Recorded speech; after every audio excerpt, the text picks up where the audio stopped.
ఈ మధ్యకాలంలో ఎక్కువగా వినబడుతున్న వ్యాధి కిడ్నీ ఫెయిల్యూర్. డయాలసిస్ అనేది చాలా భయంకరమైన వ్యాధి. మీ చుట్టుపక్కల ఈ వ్యాధితో బాధపడేవారు చాలామంది ఉంటారు.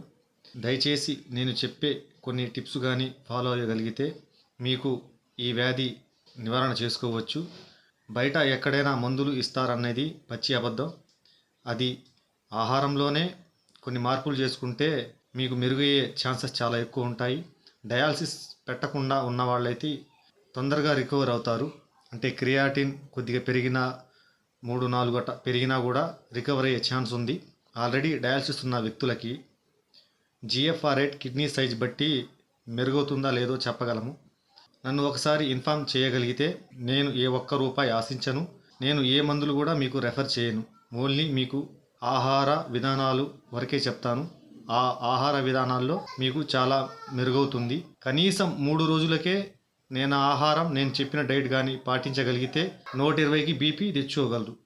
కనీసం ఒక 3 రోజులైనా ప్రయత్నించండి. ఒకరికి మేలు చేస్తే ఆ సర్వేశ్వరుడు మనకు మేలు చేస్తారనేదే నా నమ్మకం.